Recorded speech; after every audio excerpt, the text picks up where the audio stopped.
Hello and welcome my dear students. Guys, पिछले lecture में हमने पढ़ा था solution of system of homogeneous linear equation.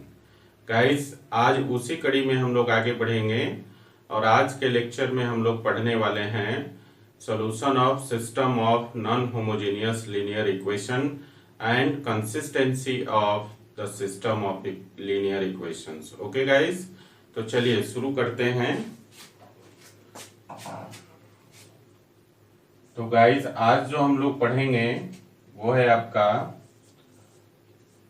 Solution of system of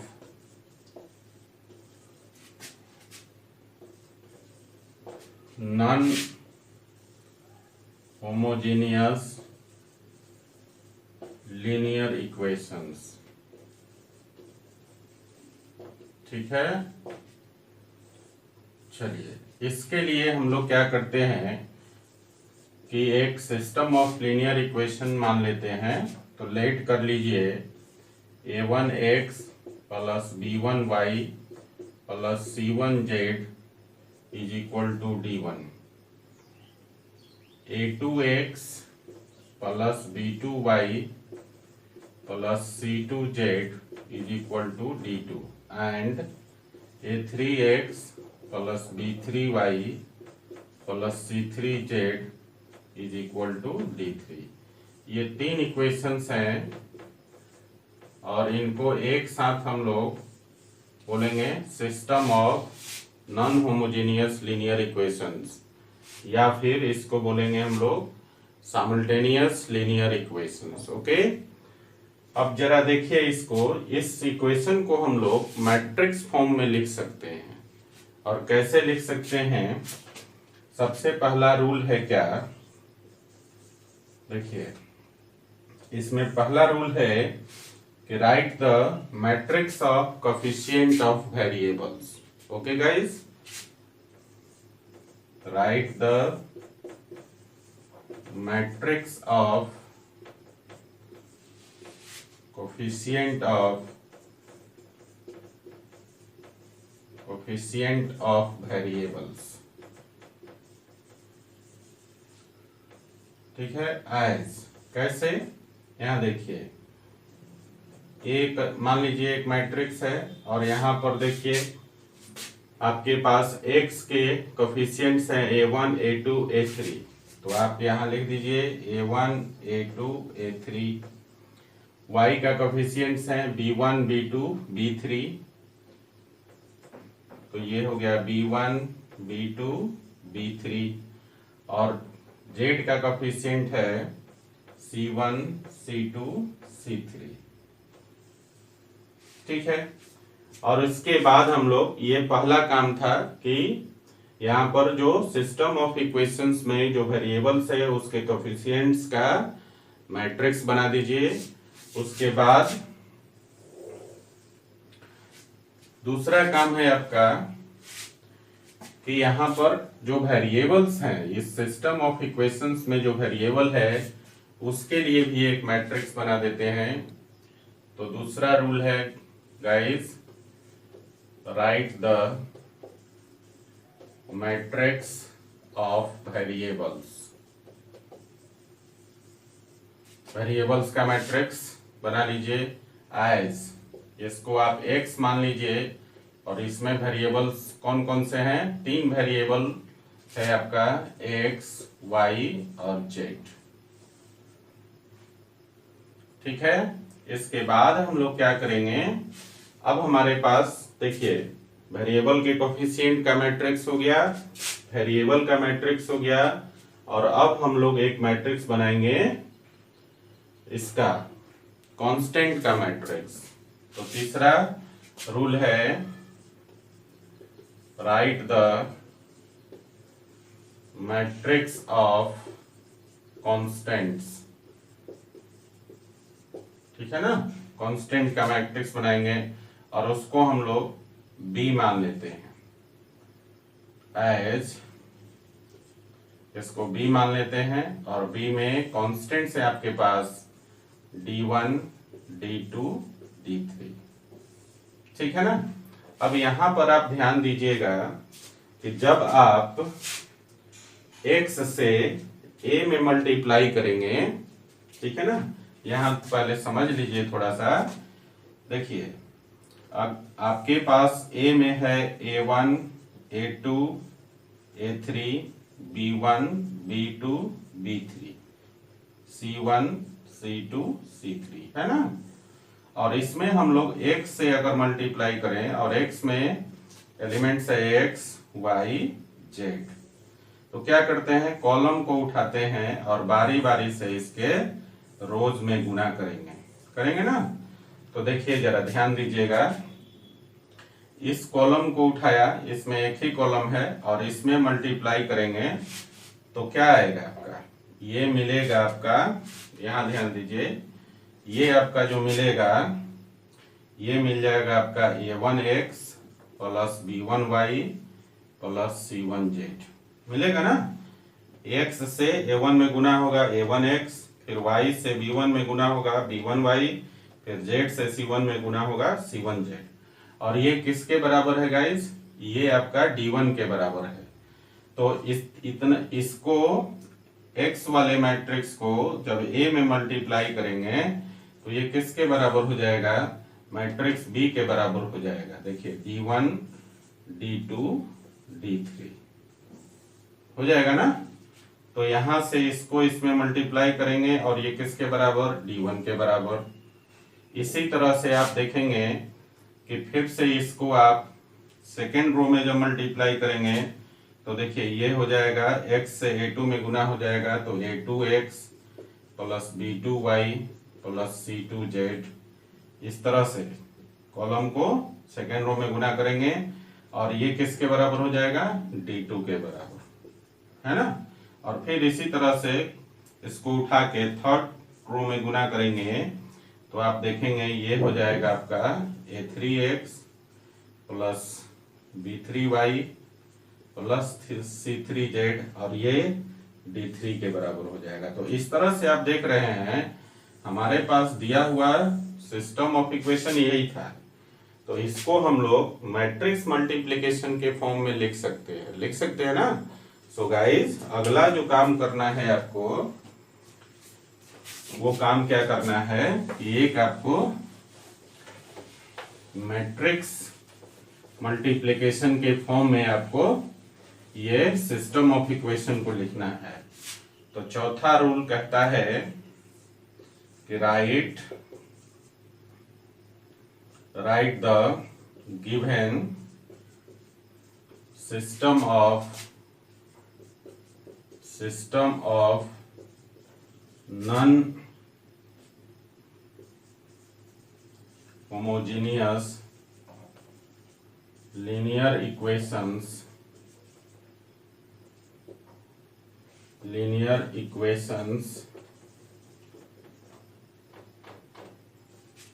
in the form of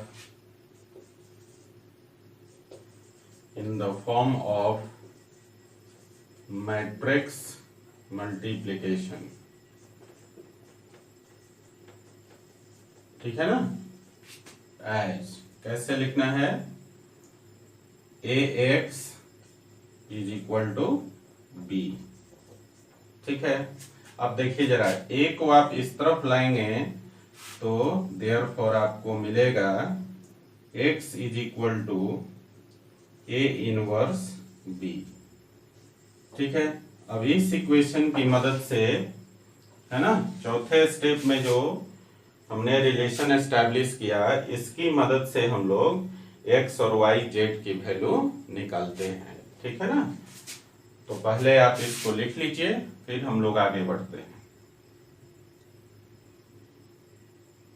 so guys हमने अभी एक relation establish किया और आपको बताया कि उस रिलेशन की मदद से हम लोग क्या करते हैं, गिवन सिस्टम ऑफ इक्वेशन के सॉल्यूशन निकालते हैं। तो उसको हम लोग लिख लेते हैं।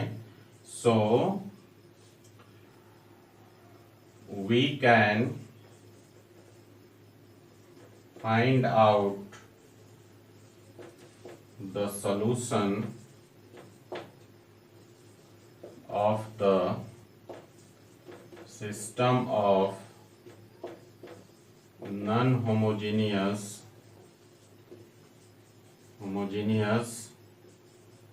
linear equation. So we can find out the solution of the system of non-homogeneous linear equation with the help of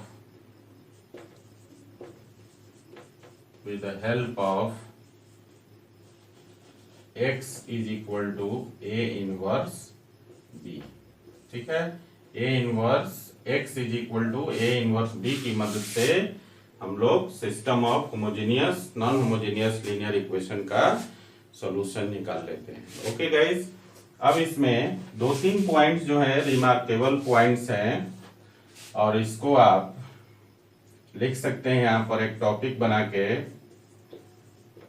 points to be remembered.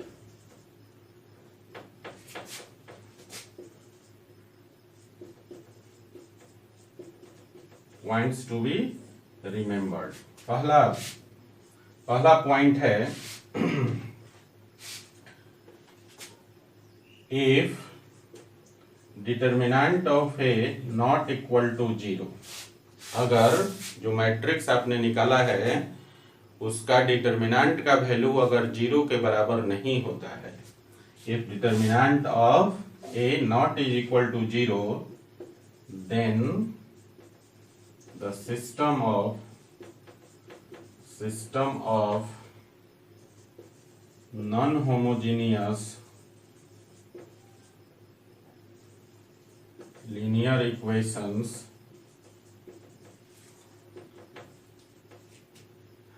has unique solution. ठीक है, अगर डिटर्मिनेंट ऑफ ए की वैल्यू 0 के बराबर ना हो तो आप बोल सकते हैं system of non homogeneous linear equation का जो सॉल्यूशन होगा वो यूनिक सॉल्यूशन होगा. Okay guys, right. Second point है आपका, if determinant of A is equal to 0 and adjoint of A into B not equal to 0. तो इस केस में क्या होगा, then the system of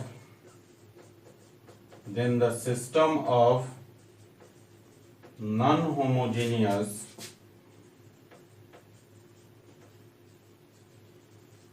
linear equations has no solution. इस case में system of non homogeneous linear equation का solution क्या होगा, नहीं होगा.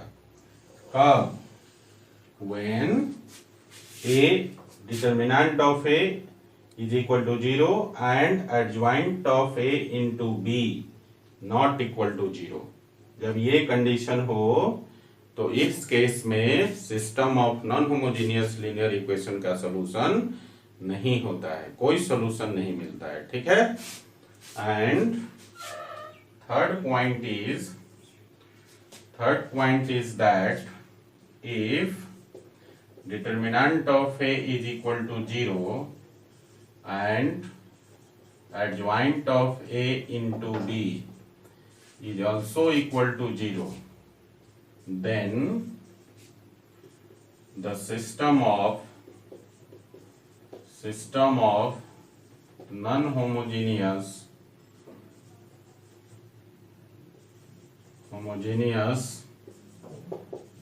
linear equation has infinitely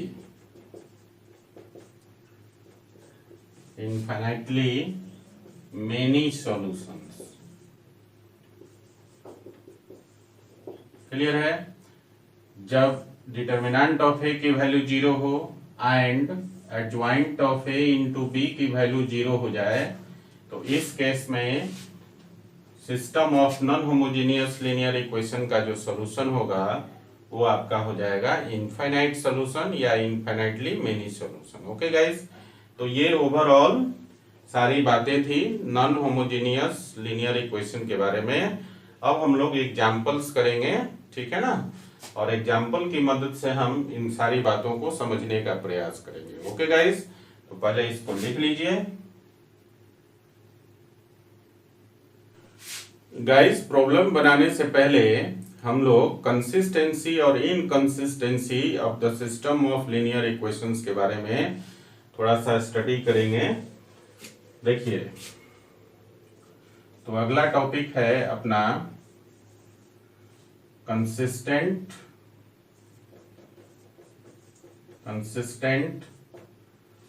system, consistent और inconsistent system of non homogeneous, consistent और इनकंसिस्टेंट सिस्टम ऑफ होमोजेनियस और नॉन होमोजेनियस लीनियर इक्वेशंस।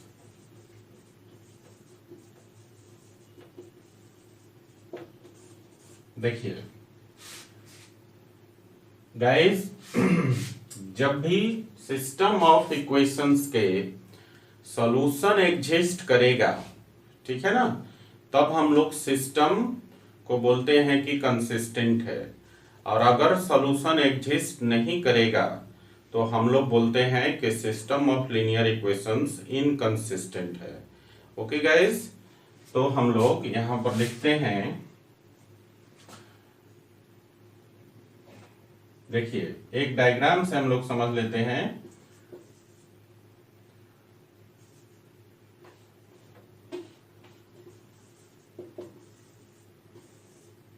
देखिए, सॉल्यूशन अगर एग्जिस्ट करेगा, देखिए सॉल्यूशन अगर एग्जिस्ट करता है, और एग्जिस्ट करने का मतलब है कि आपका सॉल्यूशन यूनिक हो सकता है,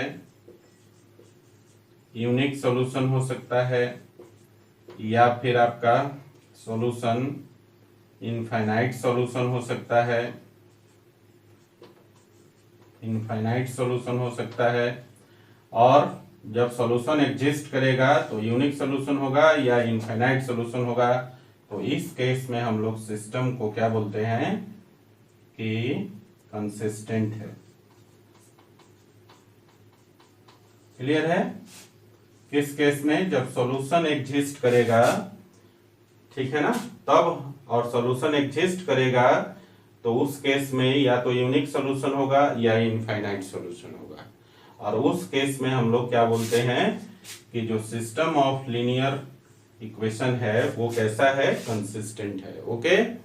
और दूसरा पॉइंट है कि अगर सॉल्यूशन नहीं एग्जिस्ट करेगा, डज नॉट एग्जिस्ट, अगर सॉल्यूशन एग्जिस्ट नहीं करता है तो इस केस में क्या आएगा? No solution. इस केस में होगा no solution, system of linear equation का कोई सॉल्यूशन नहीं होगा। और जब कोई सॉल्यूशन नहीं होगा तो इस केस में सिस्टम ऑफ लीनियर इक्वेशन को बोलते हैं इनकंसिस्टेंट। क्लियर है? तो ये था कंसिस्टेंसी और inconsistency of the system of linear equations. Okay guys, एक बार फिर से समझिए कि सिस्टम ऑफ लीनियर इक्वेशन का सॉल्यूशन एग्जिस्ट करेगा, और एग्जिस्ट करेगा तो सॉल्यूशन यूनिक हो सकता है या इनफाइनाइटली मेनी सॉल्यूशन हो सकता है। ठीक है? इस केस में हम लोग क्या बोलते हैं? सिस्टम को कंसिस्टेंट बोलते हैं। और अगर सॉल्यूशन एग्जिस्ट नहीं करेगा तो इस केस में क्या आता है? नो सॉल्यूशन आता है। और जब कोई सॉल्यूशन नहीं आता है तो उस केस में हम लोग सिस्टम ऑफ लीनियर इक्वेशंस को क्या बोलते हैं? इनकंसिस्टेंट बोलते हैं। ओके गाइस, चलिए, तो गाइस हम लोग एक एग्जाम्पल ले लेते हैं, ठीक है ना। और यहाँ देखिए एग्जाम्पल है आपका, examine the consistency of the system of equation. और इक्वेशन यहाँ पर दिया है x plus 2y is equal to 2 and 2x plus 3y is equal to 3। अब इसकी कंसिस्टेंसी को एग्जामिन करना है कि ये सिस्टम ऑफ इक्वेशन कंसिस्टेंट होगा और इनकंसिस्टेंट होगा। सो गाइस इसका सॉल्यूशन करेंगे हम लोग। तो सबसे पहला काम है कि हम लोग यहाँ पर वेरिएबल के कोफिशिएंट का एक मैट्रिक्स बना लेंगे, ठीक है ना। तो देखिए वेरिएबल के कोफिशिएंट का जो मैट्रिक्स हो जाएगा, x का कोफिशिएंट है 1 2 और y का कोफिशिएंट है 2 3, ठीक है। अब हम लोग यहाँ पर एक दूसरा मैट्रिक्स भी बनाएंगे और दूसरा मैट्रिक्स कौन सा होता है, वेरिएबल का मैट्रिक्स। तो x जो हो जाएगा वो हो जाएगा x और y, दो वेरिएबल है। एंड तीसरा जो हो जाएगा आपका कांस्टेंट का मैट्रिक्स, और कांस्टेंट के मैट्रिक्स को हम लोग b लिखते हैं और b में दो कांस्टेंट है 2 और 3, ठीक है ना। ये तीनों मैट्रिक्स हमने बना लिया। अब हमें क्या करना है कि सबसे पहला काम कि देयरफॉर डिटरमिनेंट ऑफ ए का वैल्यू निकालेंगे, ठीक है ना। तो क्या करेंगे, मैट्रिक्स ए के एलिमेंट को हम लोग दो वर्टिकल लाइंस के बीच में लिख देते हैं। तो देखिए इसको इवैल्यूएट करते हैं, 1 में 3 से गुना करेंगे तो हो जाएगा 3 और 2 में 2 से गुना करेंगे तो हो जाएगा 4, ठीक है। तो आपने क्या देखा कि 3 माइनस 4 किसके बराबर हो गया, -1 के बराबर। सो गाइज यहाँ पर डिटरमिनेंट ऑफ ए का वैल्यू मिल गया जो है -1 और वो जो है 0 के बराबर नहीं है। और हमने पहला ही पॉइंट लिखा है क्या कि अगर determinant of A is not equal to 0 then the system of equation has unique solution. और यूनिक सॉल्यूशन होगा तो सिस्टम क्या होगा, कंसिस्टेंट होगा। सो गाइस हम लोग बोल सकते हैं therefore the given system of equation has unique solution, ठीक है ना। देयरफॉर हम बोल सकते हैं देयरफॉर द सिस्टम ऑफ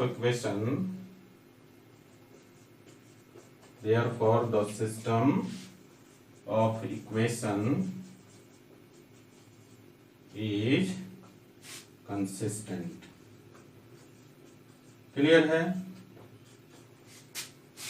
ठीक है ना। चलिए लिख लीजिए जरा। तो गाइज अगला एग्जांपल है, examine the consistency of the system of equation. और इक्वेशन है आपके पास x plus 3y is equal to 5 and the second equation is 2x plus 6y is equal to 8, right.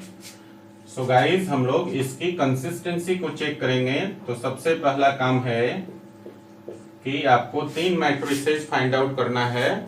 पहला जो है वेरिएबल के कोफिशिएंट का मैट्रिक्स, दूसरा वेरिएबल का मैट्रिक्स और तीसरा जो है कांस्टेंट का मैट्रिक्स, ठीक है। तो सबसे पहले यहाँ पर लेट कर लीजिए कि वेरिएबल के कोफिशिएंट का जो मैट्रिक्स है वो हो जाएगा आपका ए, और ए में एलिमेंट हो जाएगा x का कोफिशिएंट देखिए 1 2 और y का कोफिशिएंट 3 6, ठीक है। दूसरा मैट्रिक्स आपका होगा वेरिएबल का मैट्रिक्स x और इसमें वेरिएबल दो हैं x और y।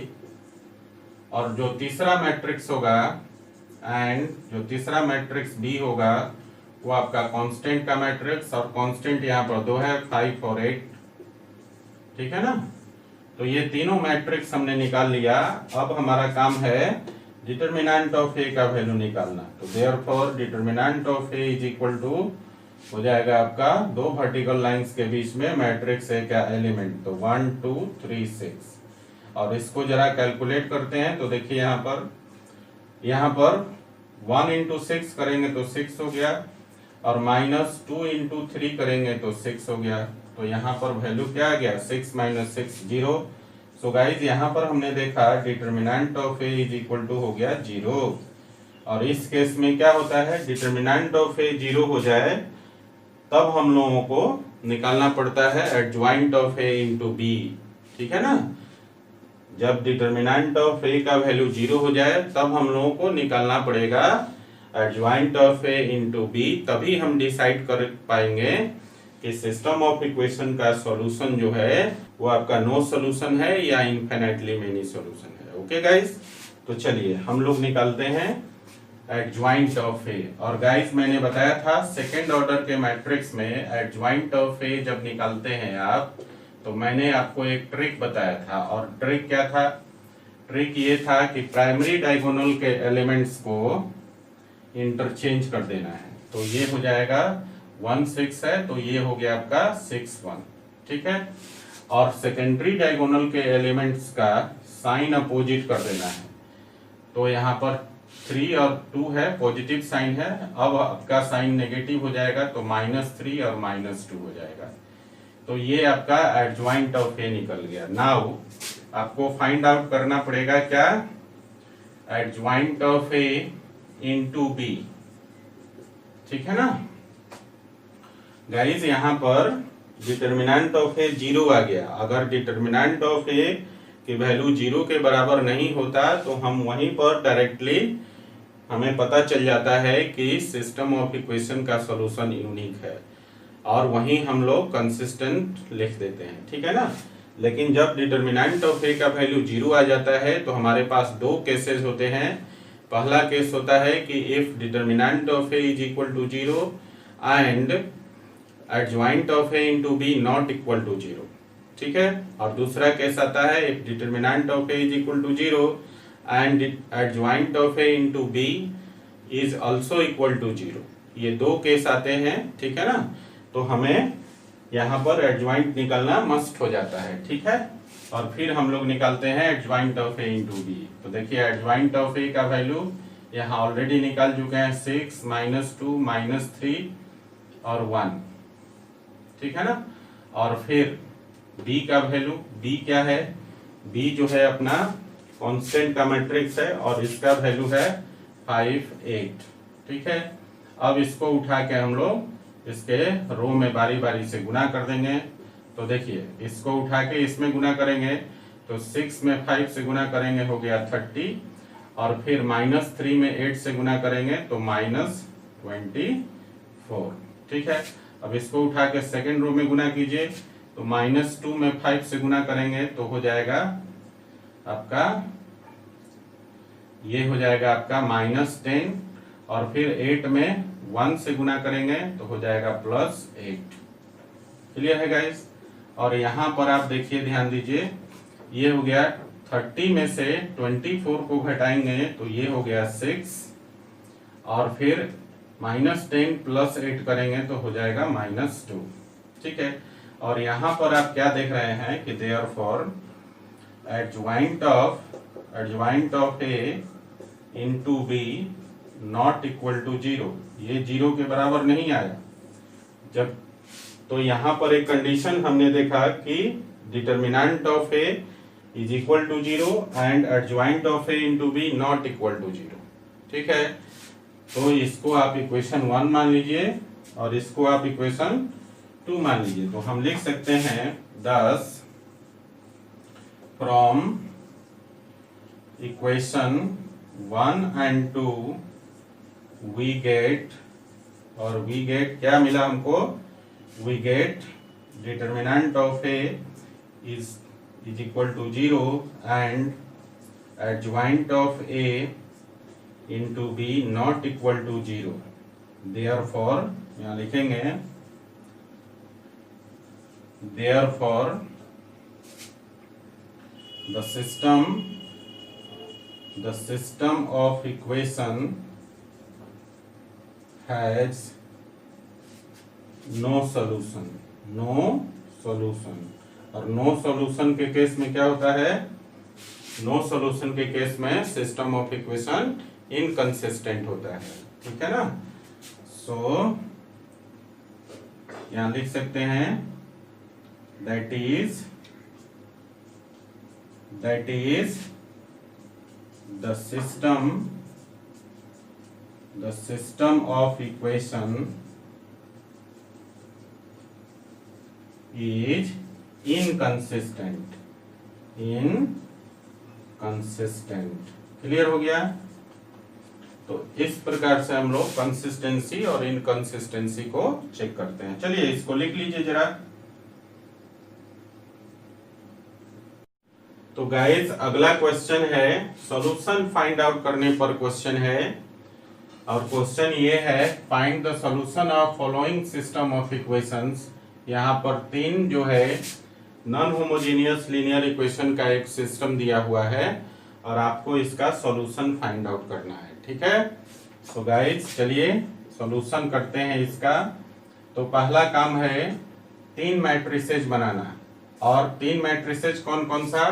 पहला मैट्रिक्स वेरिएबल के कोएफिशिएंट का मैट्रिक्स, दूसरा मैट्रिक्स वेरिएबल का मैट्रिक्स, और तीसरा मैट्रिक्स जो होगा कांस्टेंट का मैट्रिक्स। ओके गाइस, तो देखिए वेरिएबल के मैट्रिक्स को ये मान लेते हैं, वेरिएबल के कोएफिशिएंट के मैट्रिक्स को, ठीक है। तो देखिए वेरिएबल का कोएफिशिएंट, तो यहाँ पर जो वेरिएबल है वो है आपका एक्स वाई जेड, और गाइज एक्स का कोएफिशिएंट है 1 2 1, 1 2 1। वाई का कोएफिशिएंट देखिए -1 1 1, -1 1 1, और जेड का कोएफिशिएंट है 1 -3 और 1। तो ये आपका वेरिएबल के कोएफिशिएंट का मैट्रिक्स हो गया। और दूसरा मैट्रिक्स वेरिएबल का x, और x में कौन कौन सा वेरिएबल होगा। इस सिस्टम में 3 वेरिएबल है x y z, तो यहाँ पर x जो मैट्रिक्स होगा x y z का मैट्रिक्स हो जाएगा। एंड कांस्टेंट का मैट्रिक्स, कांस्टेंट के मैट्रिक्स को हम लोग b लिखते हैं, और कांस्टेंट यहाँ पर है 4 0 2, और ये हो गया जो मैट्रिक्स बी हो गया उसके एलिमेंट्स हो जाएंगे 4 0 2। नाउ अब आपको क्या करना है, सबसे पहला काम कि डिटरमिनेंट ऑफ ए निकालिए, ठीक है ना। क्योंकि जब भी आप सॉल्यूशन निकालते हैं वहां पर ए इनवर्स इन्वॉल्व होता है, और ए इनवर्स तभी एग्जिस्ट करेगा जब जो मैट्रिक्स ए है वो नॉन सिंगुलर होना चाहिए, मतलब डिटरमिनेंट ऑफ ए का वैल्यू 0 के बराबर नहीं होना चाहिए, तभी सॉल्यूशन एग्जिस्ट करेगा। ओके, तो देखिए जरा, तो सबसे पहला काम कि हम लोग किसका वैल्यू निकालेंगे, डिटरमिनेंट ऑफ ए का वैल्यू। तो देयरफॉर डिटरमिनेंट ऑफ ए को सबसे पहले आप इसका डिटरमिनेंट बना लीजिए, तो इसके एलिमेंट्स को 2 वर्टिकल लाइन के बीच में लिख लीजिए। तो 1 -1 1 2 1 -3 और 1 1 1, ये आपका डिटरमिनेंट ऑफ ए है। अब इसका वैल्यू निकालने के लिए हम लोग फटाफट साइरस रूल का यूज कर लेंगे। तो गाइज यहाँ पर इसका पहले तीनों रो को लिखेंगे, तो 1 -1 1, फिर 2 1 -3, और फिर हो गया 1 1 1, और फिर ऊपर से 2 रो को हम नीचे रिपीट कर देते हैं, तो 1 -1 1 2 1 -3, ठीक है। अब हम लोग डायगोनल बना लीजिए, ये आपके डायगोनल हो गए ऊपर से नीचे वाला। तो देखिए इसको मल्टीप्लाई कीजिए डायगोनल एलिमेंट्स को, 1 × 1 × 1, ये आपका 1 हो गया। फिर देखिए 2 × 1 × 1, ये आपका 2 हो गया। और फिर यहाँ देखिए 1 × -1 × -3, तो ये आपका +3 हो गया, ठीक है ना। तो यहाँ पर इन तीनों को जोड़ देंगे, और जोड़ने के बाद ये वैल्यू क्या हो जाता है, इस वैल्यू को हम लोग p मान लेते हैं। तो देखिए 3 + 2 5, और 5 + 1 ये हो गया 6, तो देयरफॉर p का वैल्यू हो गया 6। नाउ नीचे से ऊपर डायगोनल बनाइए, देखिए अब फिर से इनके डायगोनल एलिमेंट्स को मल्टीप्लाई करके ऐड करिए, तो 1 × 1 × 1, फिर से आपका 1 हो गया। फिर यहाँ देखिए 1 × 1 × -3, तो ये हो गया आपका -3, और फिर 2 × -1 × 1, ये हो गया -2, और इनको फिर से जोड़ दीजिए, और इनको जोड़कर हम लोग n लिखते हैं। तो देखिए यहाँ पर -2 और -3, -5 और +1, ये हो गया -4। ठीक है। सो गाइस डिटर्मिनेंट ऑफ ए का वैल्यू जो हो जाएगा p माइनस n, तो यहाँ ध्यान दीजिए p का वैल्यू जो है 6 है और -4, तो ये हो जाएगा 6 + 4 दैट इज इक्वल टू 10। तो देयरफॉर आपने क्या देखा कि डिटर्मिनेंट ऑफ ए का वैल्यू नॉट इक्वल टू 0 हो गया। ठीक है ना, 0 के बराबर नहीं है। तो 0 के बराबर नहीं है तो अब आपको क्या करना है, इनवर्स निकलना है। ठीक है ना, सॉल्यूशन निकालने के लिए आपको एक रिलेशन मैंने बताया था, और रिलेशन क्या था, x is equal to a inverse b, ये रिलेशन बताया था। ठीक है ना, तो a इनवर्स निकालना है। डिटर्मिनेंट ऑफ a का वैल्यू 0 के बराबर नहीं है तो a इनवर्स एग्जिस्ट करेगा। ठीक है ना, तो a इनवर्स निकालना है, और a इनवर्स निकालने के लिए आपको क्या करना पड़ेगा, इनवर्स ऑफ a का फॉर्मूला होता है one by determinant of a into adjoint of a। पढ़े हैं आप लोग? तो आपको सबसे पहला काम कि एडजॉइंट निकालना पड़ेगा। डिटर्मिनेंट ऑफ a का वैल्यू ऑलरेडी हम लोग निकाल चुके हैं, तो एडजॉइंट निकल लेंगे तो इनवर्स निकल जाएगा। तो एडजॉइंट कैसे निकालते हैं गाइस, कुछ याद है? चलिए हम आपको याद दिला देते हैं। कैलकुलेशन हम लोग कर लेते हैं कहीं पर साइड में। चलिए यहाँ पर कैलकुलेशन कर लेते हैं हम लोग, थोड़ा सा ध्यान दीजिएगा। क्या करना होता है, सबसे पहले 3 कॉलम को लिखना होता है। ठीक है ना, तो चलिए तीनों कॉलम जो है आपका ये हो गया 1 2 1। ठीक है, दूसरा कॉलम है -1 1 1, और तीसरा कॉलम है आपको 1 -3 और 1, और फिर से इधर से 2 कॉलम को राइट साइड में रिपीट कर दीजिए, तो 1 2 और ये हो गया 1, और फिर -1 1 1, और फिर क्या करना है, ऊपर से 2 रो को नीचे रिपीट कर दीजिए, तो ये हो जाएगा 1 -1 1 1 -1, और 2 1 -3 2 और 1।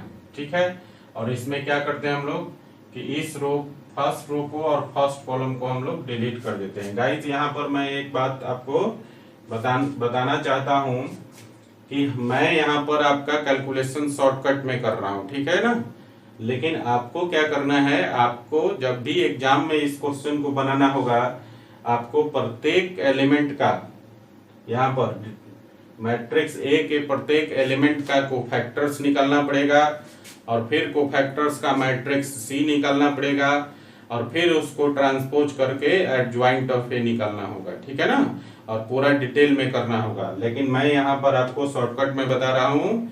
ठीक है, तो हम लोग यहाँ थे, यहाँ पे हमने फर्स्ट रो और फर्स्ट कॉलम को डिलीट कर दिया। अब यहाँ मल्टीप्लाई हम ऊपर से नीचे करेंगे, लेकिन एडजॉइंट ऑफ ए में लिखेंगे लेफ्ट टू राइट, यही मैंने ट्रिक बताया था आपको। तो देखिए, तो देयरफॉर एडजॉइंट ऑफ ए निकालेंगे। ठीक है ना, तो देखिए ध्यान दीजिए, यहाँ से शुरू करेंगे, 1 × 1 1 हो गया, और 1 × -3 हो गया, तो -3 को माइनस करेंगे तो +3 हो जाएगा, तो 1 + 3 क्या हो जाएगा आपका 4 हो गया। ठीक है, फिर आइए सेकेंड एलिमेंट पर 1 × 1 करेंगे तो 1 हो जाएगा, और फिर -1 × 1 करेंगे तो -1, लेकिन -1 को घटाएंगे तो +1 हो जाएगा, तो 1 + 1 क्या हो गया 2 हो गया। ठीक है, चलिए तीसरे एलिमेंट की बात करें तो यहाँ ध्यान दीजिए, -1 में -3 से गुना करेंगे तो +3 हो जाएगा, और फिर 1 में 1 से गुना करेंगे तो 1 हो जाएगा, तो 3 में से 1 घटाएंगे तो 2 हो जाएगा। ठीक है ना, चलिए आगे बढ़ते हैं। -3 में 1 से गुना करेंगे तो -3 हो गया, और फिर 1 में 2 से गुना करेंगे तो 2 हो गया, तो -3 और -2 ये हो जाएगा -5। अगला एलिमेंट हो गया आपका, देखिए 1 में 1 से गुना करेंगे 1, और फिर 1 में 1 से गुना करेंगे 1, तो 1 - 1 क्या हो गया 0। फिर आगे देखिए 1 में 2 से गुना करेंगे तो ये आपका 2 हो गया, और यहाँ पर -3 में 1 से गुना करेंगे तो -3, तो 2 में से -3 को घटाएंगे तो +3 हो जाएगा, तो 2 + 3 आपका हो गया 5। क्लियर है। नेक्स्ट 2 में 1 से गुना करेंगे तो 2 हो गया, और फिर 1 में 1 से गुना करेंगे तो 1, तो 2 - 1 कितना हो गया 1। और फिर आपका यहाँ देखिए 1 में -1 से गुना करेंगे -1, और फिर 1 में 1 से गुना करेंगे तो 1, तो -1 -1 -2। और फिर नेक्स्ट है आपका 1 में 1 से गुना करेंगे 1, और 2 में -1 से गुना करेंगे -2, तो 1 में से -2 को घटाएंगे तो +2 हो जाएगा, तो 1 + 2 हो गया 3। तो ये आपका निकल गया एडजॉइंट ऑफ ए। ठीक है ना, ये जो निकल गया आपका adjoint of A. So guys therefore अब हमें क्या करना है, ए इनवर्स निकालना है। तो therefore A inverse is equal to क्या होता है 1 / determinant of A into adjoint of A. Clear है। चलिए पहले आप इतना लिखिए तो फिर आगे बढ़ते हैं हम लोग। सो गाइस ए इनवर्स जो हो जाएगा अब आपका 1 / और डिटरमिनेंट ऑफ ए का वैल्यू कितना आया था 10। याद करिए, डिटरमिनेंट ऑफ ए का वैल्यू हो गया 10, और एडजॉइंट ऑफ ए का वैल्यू हमने निकाला था एक मैट्रिक्स जो था एडजॉइंट ऑफ ए, और वो था आपका 4 - 5 1 2 0 -2 2 5 3। ये था आपका एडजॉइंट ऑफ ए। ठीक है ना, तो इस प्रकार से हमारा निकल गया ए का इनवर्स। क्लियर है गाइस। ए का इनवर्स जब निकल गया तो अब हम लोगों को क्या निकलना है, now for the solution, now for the solution we have, और हमारे पास एक रिलेशन होता है x = a इनवर्स b, और x क्या था याद है, 3 वेरिएबल था x y z, और a इनवर्स हम निकाल चुके हैं 1/10 इंटू एडजॉइंट ऑफ a का वैल्यू यहाँ पर 4 - 5 1 2 0 -2 और 2 5 3, और इंटू बी, और बी क्या था गाइस याद कीजिए, बी में एलिमेंट था 4 0 2। ठीक है ना।